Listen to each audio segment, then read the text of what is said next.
말씀 보겠습니다. 갈라디아서 2장 1절로 5절입니다. 갈라디아서 2장 1절로 5절.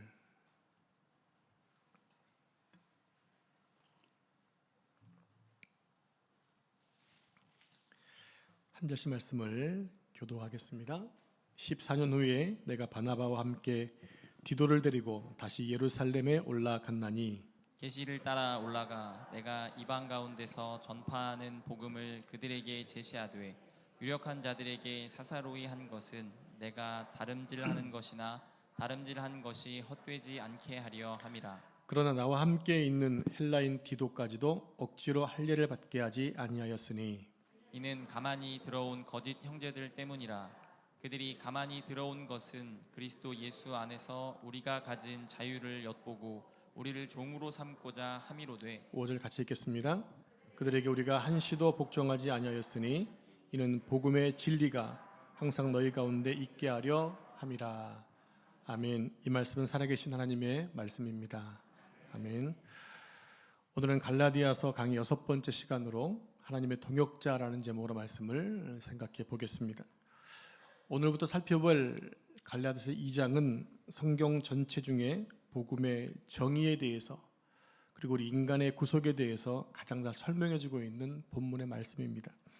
그 자세한 내용은 다음 주부터 살펴보기로 하고, 오늘은 사도 바울과 함께 선교 사역을 감당하고 오늘 편지에 쓰고 있는 바나바와 디도에 대해서 생각해 보도록 하겠습니다. 먼저 1절 말씀을 함께 합독할까요? 14년 후에 내가 바나바와 함께 디도를 데리고 다시 예루살렘에 올라갔나니, 바울은 14년의 세월이 지난 후에 예루살렘을 방문한 내용을 기록하고 있습니다. 근데 그와 함께 동행했던 두 명의 사람을 얘기하죠. 바울과 디도입니다. 올해도 많은 분들이 여름 휴가를 다녀오셨을 것 같습니다.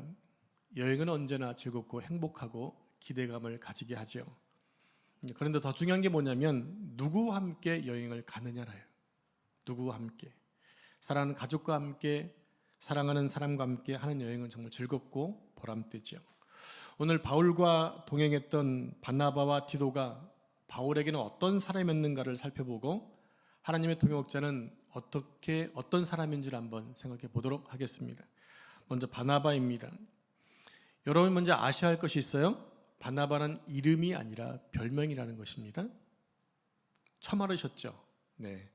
성경에 계속해서 바나바 그러니까 당연히 이름이라고 생각할 수 있겠지만 바나바는 별명입니다. 원래 바나바의 이름은요 요셉입니다. 그는 레위 지파 출신의 사람이었고 구브로 섬에서 태어난 디아스포라 유대인, 정통 유대인이었어요. 그런데 성경은 왜 요셉이라는 좋은 이름을 놔두고 바나바라고 불려지고 있는 것일까요? 저는 바나바의 이름의 뜻을 아시죠? 위로의 아들입니다.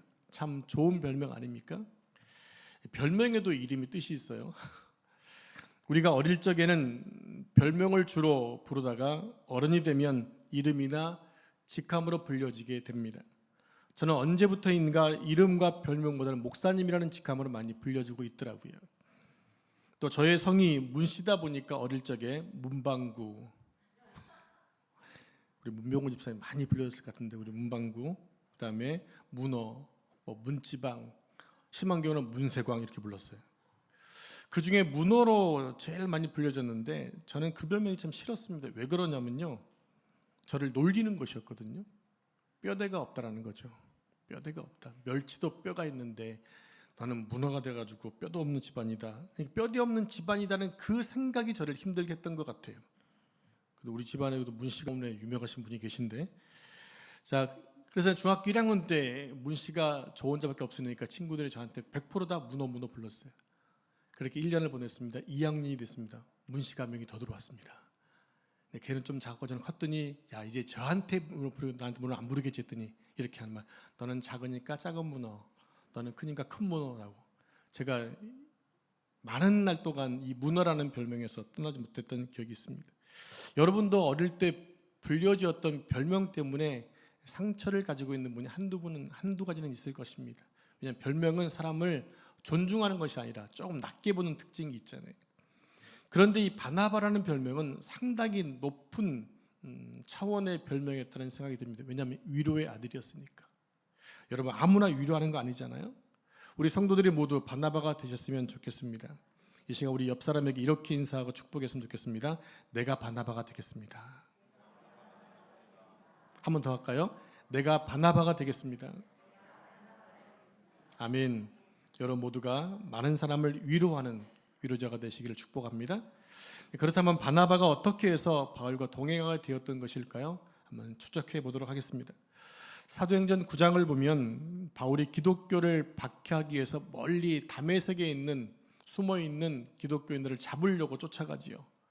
우리가 최근에 아주 많이 듣는 이야기잖아요. 사도행전 9장 말씀. 바울이 다메섹에 거의 다 왔을 때 부활하신 예수님을 만나게 됩니다. 그래서 거기서 그는 인생이 완전히 바뀌어지게 되죠. 바울은 즉시로 회심을 하면서 동시에 사도로 부름받게 됩니다. 그래서 그렇게 무너뜨리고 공격하려고 했던 그 복음을 이제는 사도 바울이 스스로 전하는 자가 되었다는 것입니다. 그런데 문제는 바울의 회심을 믿어주는 사람이 없었다고 하는 거예요. 왜냐하면 바울이 예수님을 만난 체험이 지극히 개인적인 것이었거든요. 그러니 그것을 믿어주려고 하지 않았습니다. 왜냐하면 사도 바울은 행적이 뭡니까? 믿는 사람들을 잡아 죽이는데 앞장섰던 사람, 열심히 특심했기 때문에 그의 변화를 믿지 않았던 거예요. 당시 기독교 공동체 안에서는 바울의 회심 사건에 대해서 믿는 사람이 거의 없었습니다. 성도들의 의혹의 눈초리를 거두지 않았습니다. 왜냐하면 혹시나 바울이 위장 전입해서 믿는 사람들의 이름을 다 적은 다음에 나중에 공안에게 알리는 것은 아닐까라는 생각들이 있었던 거죠. 오늘날 신천지가 그렇게 몰래 교회에 들어오잖아요. 가장 열심인 척하면서 자기 편을 만듭니다. 나중에 교회를 혼란케 합니다. 목회자를 쫓아냅니다. 통째로 교회를 넘겨버립니다. 이 사악한 신천지 때문에 성도들 간에서는 의심하게 하는 현상들이 한국 교회 내에 생겼잖아요. 교회 들어오셔서 새신자가 오셨는데 열심히 하신다? 그러면 그런 눈치로 쳐다봐요. 혹시나 저분이 이렇게. 이게 너무나 안 좋은 폐단이 한국교회에 지금 들어와 있는 거예요. 바울이 기독교 멤버십 안으로 들어와야 주님의 일을 할 텐데 아무도 그를 받아주지 않는 것입니다. 그때 예루살렘 교회 안에서 큰 신임을 받고 있던 바나바가 자신의 명예와 신앙의 위험을 무릅쓰고 바울을 추천했던 것입니다. 그러니까 바울이 기독교 2000년 역사에 빛나는 족적을 남길 수 있었던 것은 바나바의 추천 때문에 가능했다고 하는 것입니다. 여러분, 아무나 추천해 주나요? 아무나 추천해 주지 않죠.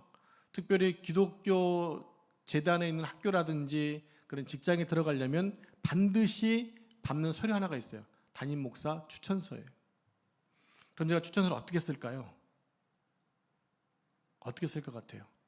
합격할 수 있도록 써주죠. 그게 목회자의 마음이기 때문에. 들고 왔는데 안 써줄 수는 없잖아요. 근데 실은 이 추천하는 것 때문에 많은 문제를 겪는 경우들이 있습니다. 전혀 자격이 안 되는데 추천해 줬다가 도리어 관계가 안 좋아지는 경우도 있거든요. 지금 사도 바울 되게 했던 것은 이 바나바의 추천 때문이었어요. 어떻게 그 일이 가능했던 것일까요? 여러분, 초대교회에 큰 부흥이 일어나자 예루살렘 교회에 큰 어려움이 생기게 됩니다. 스데반 집사님이 돌에 맞아 죽지 않습니까? 이 사건을 기점으로 해서 예루살렘 당국에서는 교회와 그리스도인들을 모두 잡아들이기 위해서 군사를 풀고 관리들을 풀었습니다.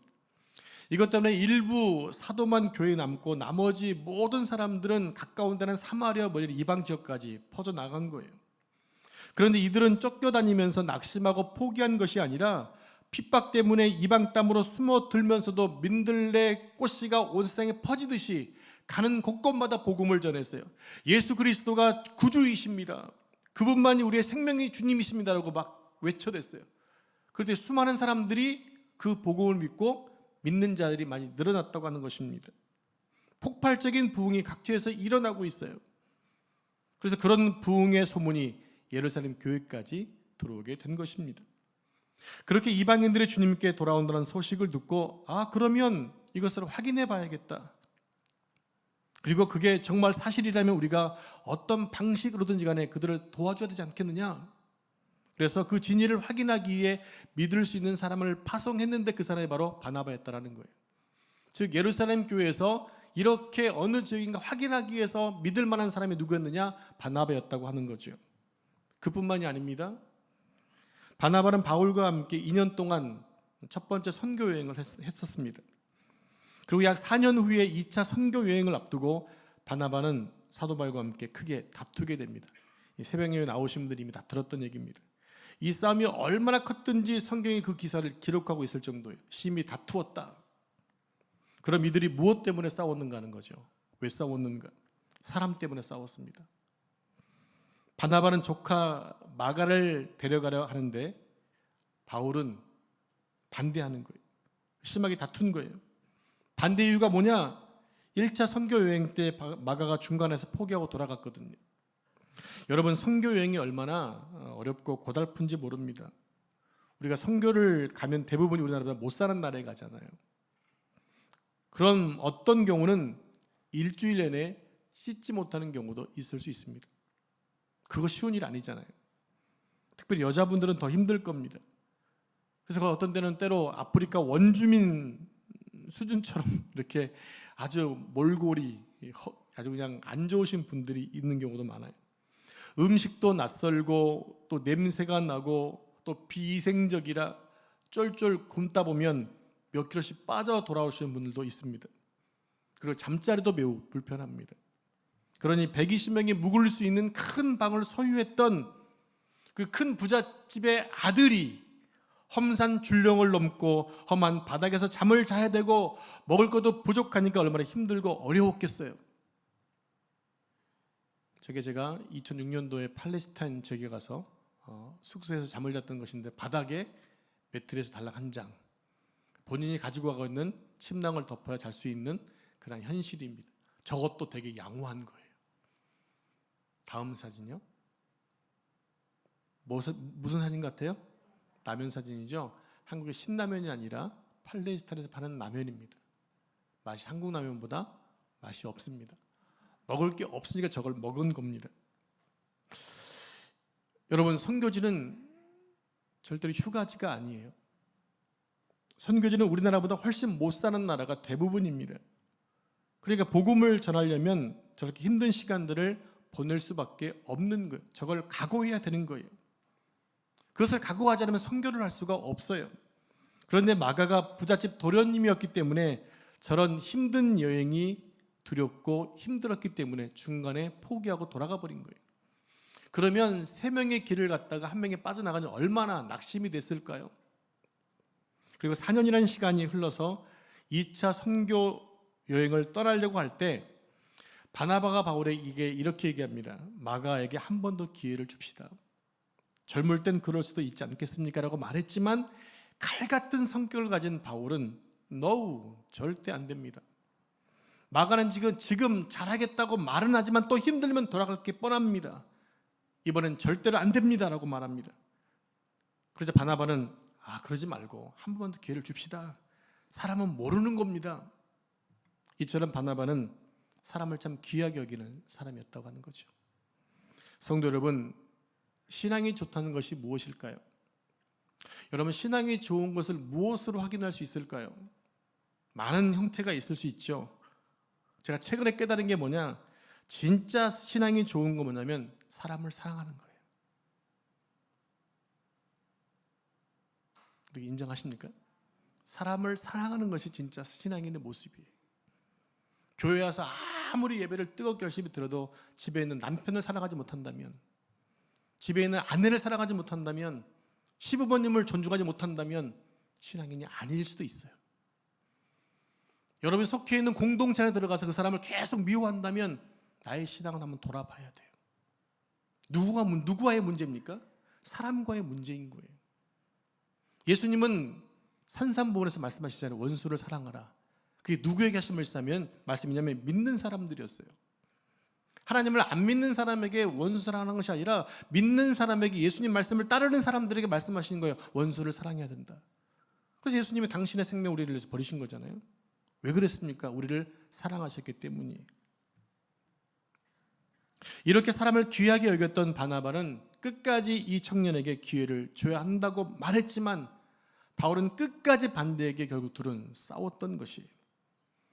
그래서 그들은 함께 선교 여행을 가지 않고 바나바는 마가를 데리고 자신의 고향인 구브로로 떠나게 됩니다.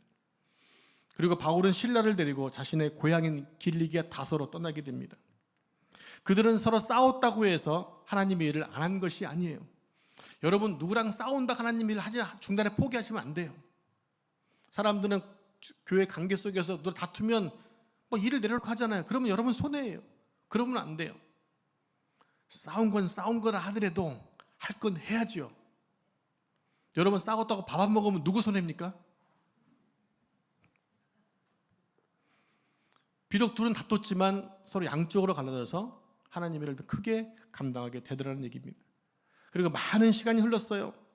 많은 일들이 있었어요. 바울은 계속해서 그의 기질대로 선교를 하다가 두 번째 감옥에 갇히게 됩니다. 죽음을 앞두게 됩니다. 사형수들을 가두는 로마의 깊은 감옥에 던져진 바울이 겨울을 앞두고 있어요. 이제 나이가 많이 들어서 딱딱하게 굳어가는 이 노인을 떨게 하는 찬 기온이 가득 뺀 로마의 감옥에 앉아서 바울은 지난 시간들을 되돌아보게 되는 것입니다. 그리고 붓을 들어서 디모데에게 편지를 씁니다. 두 번째 편지를 써요. 그것이 사도 바울의 13번째 편지이자 마지막 편지인 디모데 후서인 거예요. 바울은 디모데에게 세 가지 내용을 부탁을 합니다. 첫 번째는 선교 여행 중에 가보의 집에 벗어둔 외투를 갖다 달라. 왜 그랬을까요? 그 이유는 추운 겨울을 지하 감옥에서 보내기 너무 힘들었기 때문에 그 옷이라도 덮고 지내려고 옷을 가져라고 부탁한 거예요. 여러분, 짠하잖아요. 여러분 집에는 밍크코트 하나 가져주면 좋을 텐데 그 당시에는 그런 게 없었어요. 두 번째 부탁은 가죽으로 쓴 성경을 가지고 오라고 부탁한 것이었습니다. 세 번째, 마가가 보고 싶으니 데리고 와달라는 것이었어요. 마가가 보고 싶으니 데리고 와라. 마가가 참 많이 성장하고 많이 변했다지, 내가 눈 감기 전에 그 친구 한번 보고 싶다. 마가를 함께 데리고 와라. 이렇게 편지를 써서 보낸 거예요. 실제적으로 마가는 많이 변하고 성장했습니다. 한때는 내쳐버렸던 청년이었지만 마가가 마가복음을 쓸 만큼 성장했던 것입니다. 바울은 이제 자신의 생명이 다했다는 것을 알았을 때 마가가 너무나 보고 싶었던 거예요. 아마도 과거에 그를 내쳤던 것이 미안할 수도 있겠죠. 성도 여러분, 마가가 실수투성이 철부지에서 훌륭한 사람이 되기까지 누가 뒤에 있었을까요? 바나바가 있었죠. 왜냐하면 마가와 바나바는 조카 외삼촌 관계거든요. 바나바가 마가를 데리고 다니면서 그랬겠죠. 마가, 얘야, 선교는 이렇게 하는 거야. 사람과의 관계는 이렇게 하는 거야. 하나하나 차근차근 엄마의 마음으로 마가에게 교훈을 해줬을 겁니다. 그래서 훗날 마가는 선교 여정에, 그리고 복음 사역과 성경 역사에 놀라운 족적을 남길 성도와 멋진 청년으로 거듭나게 됩니다. 그리고 그 뒤에는 누가 있었느냐? 바로 바나바가 있었다고 하는 거예요. 또 바나바는 그뿐만이 아니었습니다. 예루살렘 교회가 폭발적으로 성장했을 때 과부, 나그네, 고아들이 전부 교회당으로 몰려듭니다. 3,000명, 5,000명 가운데 대부분이 다 그런 사람들이었어요. 그래서 교회는 그들을 먹여야 했죠. 도와줘야 했습니다. 근데 교회 주 세력이 누구였어요? 고아와 과부와 나그네였어요. 그러니까 도와줄 것이 없는 거예요. 그 상황을 파악한 바나바는 자기 밭을 모두 팔아서 사도들 앞에다 내어놓습니다. 이걸로 어려운 사람들을 위해 써주십시오라고 말하죠. 그리고 온 교회가 바나바만 나타나면 이렇게 얘기합니다. 바나바, 바나바. 우쭐할 것 같지 않습니까? 여러분, 일반 사람 같으면 여러분 어떻게 할 것 같아요? 우리가 만약 이 정도 위치와 이 정도의 지지를 받는다면 당장 시의원 나가지 않을까요? 근데 바나바는 그렇지 않았어요. 겸손했어요. 사도행전 28장 전체의 흐름을 쭉 보면요, 재미있는 흐름 하나가 있습니다. 사도행전 13장 이전까지는 그 바나바 바울의 이름 순서가 바나바와 바울이에요. 계속 바나바 바울이라고 쓰고 있습니다. 그런데 14장 이후부터는 이름의 순서가 바뀌어요. 바울과 바나바, 바울과 바나바. 그러더니 16장 이후부터는 바나바의 이름이 나오지 않고 있어요. 슬그머니 바나바의 이름이 사라져버린 것입니다. 여러분, 누군가가 리더는 세 가지를 연습해야 한다고 말하더라고요. 세 가지, 리더는 세 가지를 연습해야 한다. 하나는 희미해지는 연습, 두 번째는 사라지는 연습, 세 번째는 작아지는 연습이래요. 여러분, 리더라는 자리는 가만히 있어도 영향력이 있는 자리입니다. 제가 우리 교회 담임 목사이다 보니까 아무래도 영향력이라는 것이 있더라고요. 성도들이 모두 저의 시간을 배려합니다. 또 성도들이 모임에 가보면 항상 제자리가 준비되어 있습니다. 그것도 매번 가운데가 제자리더라고요. 가끔은 내가 이 자리에 앉는 게 맞나? 라고 생각날 때가 있어요. 그러다 보면 착각할 수 있죠. 내가 마치 아주 높은 사람처럼 착각하게 되는 것입니다. 여러분, 교회 공동체 내에서는 그런 일이 벌어져서는 안 됩니다. 교회만큼은 절대로 상하지의가 없어야 됩니다. 누가 높고 누가 낮은 게 아니에요. 담임 목사만 높고 집사님은 낮은 게 아니에요. 하나님의 교회를 위해 직함은 나눠줄 뿐이지 그것이 높고 낮음의 차이가 아니라고요. 여러분, 절대 저를 과대평가하지 마시기 바랍니다.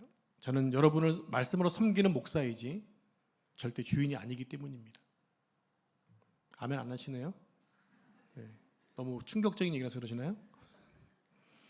바나바는 자신의 역할도 정확히 알았고 자기가 사라질 시간도 정확히 알았습니다. 그래서 그는 아주 슬그머니 자취를 감추는 것입니다.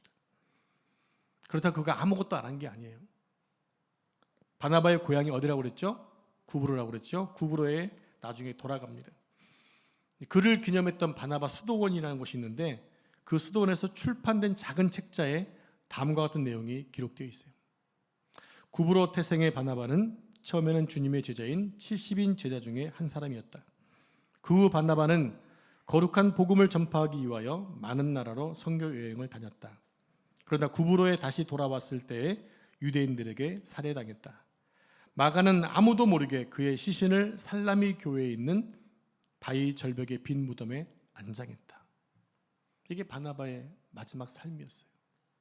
성도 여러분, 오늘날 복음이 우리에게 흘러 들어오기까지는 이런 영적 거장들이 있었기 때문입니다. 그리고 바울이 혼자 된 바울이 아닙니다.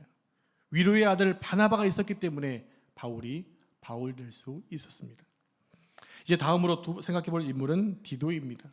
오늘 디도서 1장 4절 말씀과 찾도록할까요? 시작. 같은 믿음을 따라 나의 참 아들 된 디도에게 편지하노니 하나님 아버지와 그리스도 예수 우리 구주로부터 은혜와 평강이 내게 있을지어다. 아멘. 이 말씀을 보면 바울이 디도를 가리켜 뭐라고 얘기하고 있나요?